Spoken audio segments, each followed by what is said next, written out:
Welcome to Kali twisted stories part 52। जय माँ काली जय माँ तारा, आप सबका भला हो। ये कहानी शुरू होती है दीपक से। दीपक और दिव्या अभी अभी शादी हुई थी उन लोगों की, और वे इसके पहले सोनू भाई के घर में ही रहते थे, मतलब किराए के घर पे। सोनू भाई से उनकी अच्छी जान पहचान हो गई थी।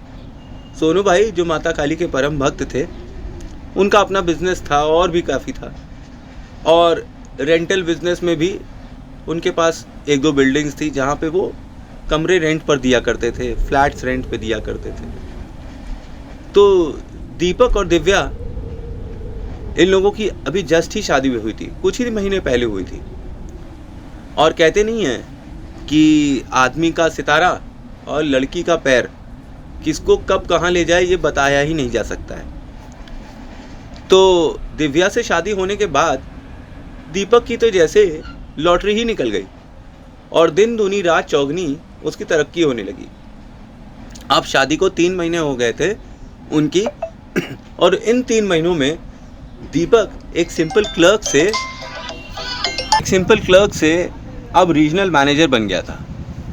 जैसे उसकी कंपनी को दिव्या के आने के पहले वो दिखाई ही नहीं देता था, पर अब जब से दिव्या आ गई थी उसकी लाइफ में, दीपक दिन दूनी रात चौगनी कर रहा था, और कंपनी ने तो जैसे उसे सुपर नोटिस कर लिया था।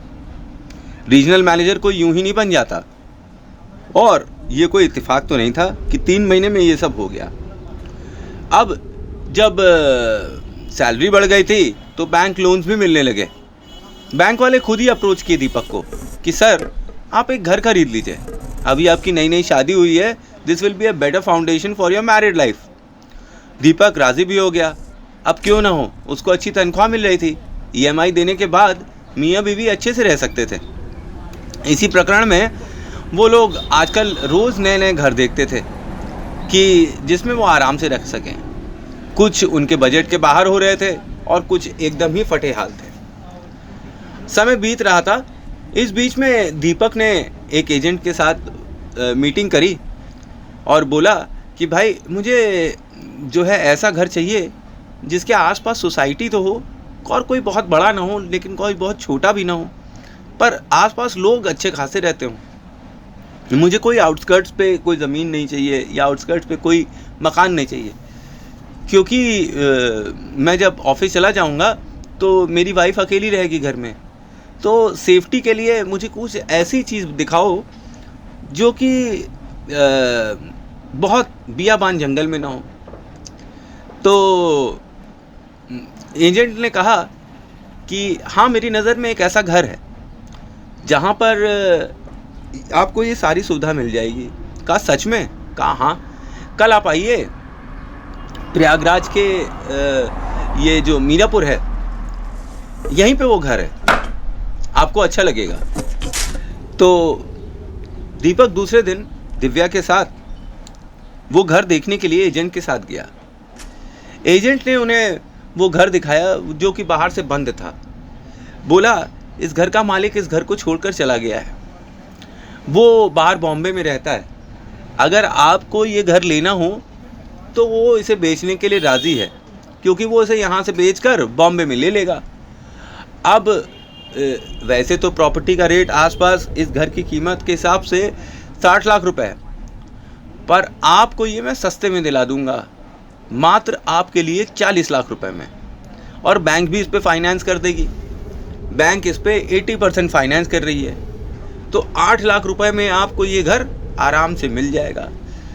दीपक और दिव्या को तो विश्वास ही नहीं हुआ। 150 गज जगह मात्र 40 लाख में, अनबिलीवेबल, वो भी बैंक सपोर्ट कर रही है, सुपर अनबिलीवेबल। अब दीपक को लगा कि उसको अपने मन की बात दिव्या से कह ही देनी चाहिए। उसने दिव्या से बोला, दिव्या मैं तुमसे एक बात बोलना चाहता हूँ, I love you very much, और जब से तुम मेरे जीवन में आई हो मेरी तो किस्मत ही खुल गई है। तुम मेरे लिए बहुत ही लकी हो। देखो तुम मेरे जीवन में आई तो मेरी सैलरी बढ़ गई, और हम लोग अब किराए के मकान से अब अपने मकान में जा रहे हैं। मेरी लाइफ में तुम्हारे सिवा और कोई है नहीं, और कभी होगा भी नहीं। मैं तुमसे बहुत प्यार करता हूँ, बहुत प्यार। हम इस घर में अपने सपने सजाएंगे, यहीं हमारे बच्चे होंगे, हम सब कुछ यहीं प्लान करेंगे। दोनों बहुत खुश हो गए और बैंक वालों से बात करके प्रोसेस आगे बढ़ा दिया। 15-20 दिन की बात थी, रजिस्ट्री हो गई, सब हो गया। अब ये लोग उस घर में आए और गृह प्रवेश के लिए घर की लिपाई पुताई सब करने लगे। साफ सुथरा होकर 1 हफ्ते में घर तैयार भी हो गया।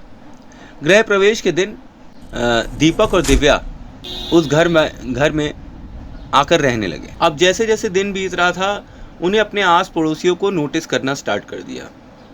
सामने के ही घर में एक अग्रवाल आंटी रहती थी और इसी तरीके से मिश्रा आंटी, इसी तरीके से गुप्ता आंटी। लेकिन गली के जो मोड़ पर एक घर था जो ज़्यादातर के बंद ही रहता था।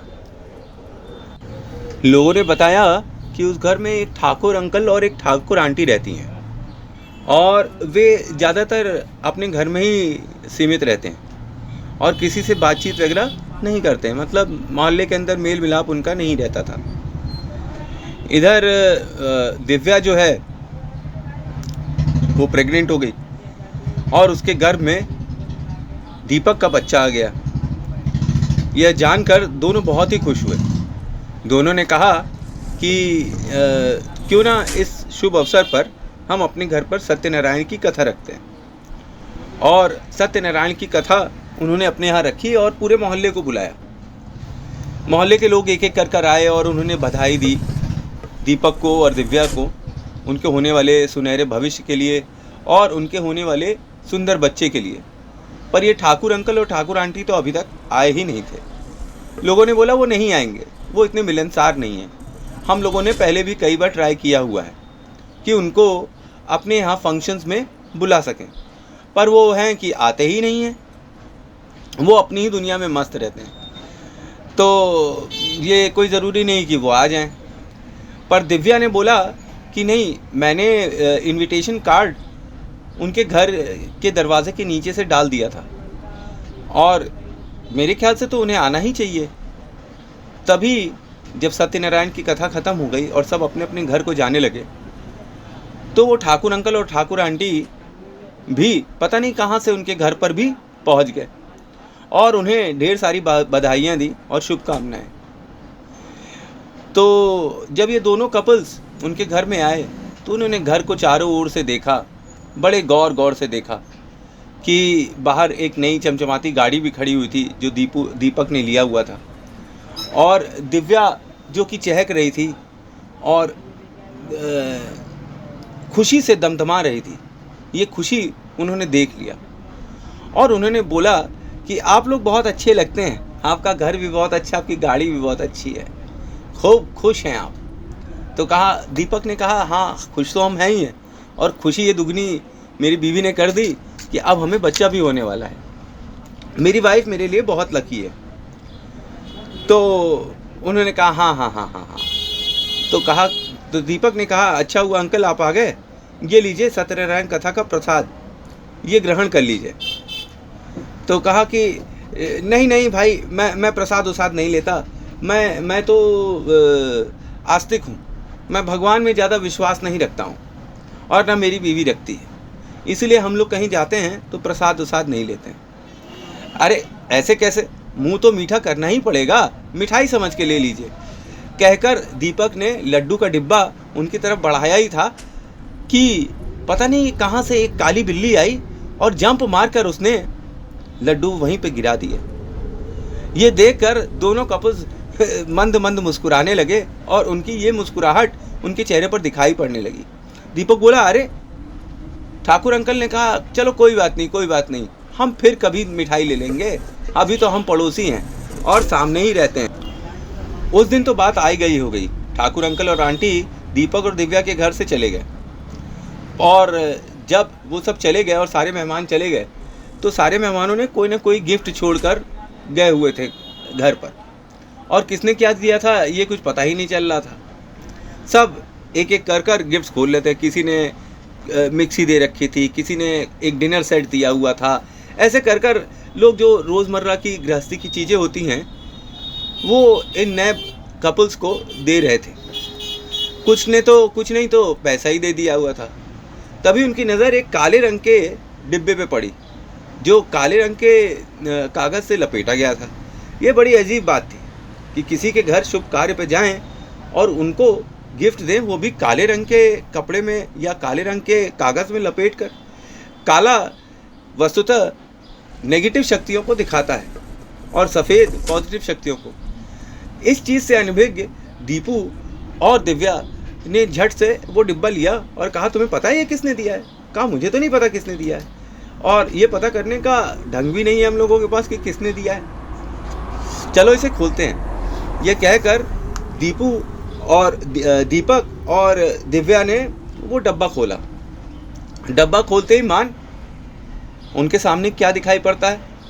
एक काले रंग का बबुआ, जैसे अपन पिक्चर में देखते थे, शैतान पिक्चर आई थी, उसके अंदर वो गुड़िया बनाया हुआ था, ठीक वैसे ही काले रंग का एक बड़ा सा गुड्डा, जिसकी हाइट अप्रॉक्सीमेटली 24 इंची की होगी।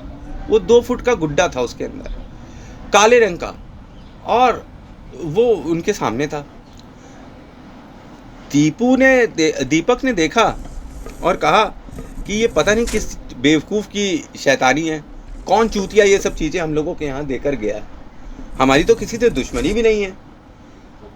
दिव्या ने बोला कि कोई बात नहीं है, जो भी चीज़ है ये मुझे कुछ अच्छी नहीं लगती है, इसको खोलते ही मान मेरी तबीयत ख़राब होने लगी, इसके पास बैठने से ही मेरी तबीयत ख़राब हो रही है।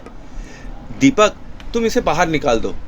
ये कहकर दीपक ने वो गुड्डा उठाकर बाहर पड़े डस्टबिन में डाल दिया और वापस घर के अंदर आ गया। अब दोनों मियाँ बीवी सारा सामान और घर समेटने लगे। रात होते थक के इतना चूर हो गए थे कि सीधे बिस्तर पे चुप्पे चाप सो गए।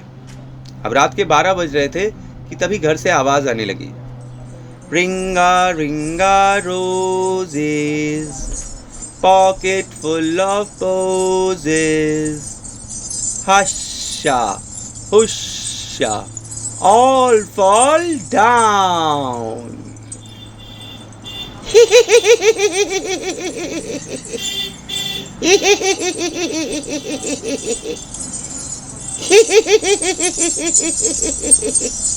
Ringa ringa roses, pocket full of posies,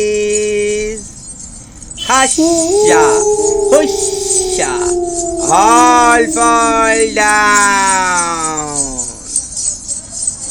इस अजीब आवाज को दिव्या ने सबसे पहले महसूस किया। उसकी आंखें खुल गई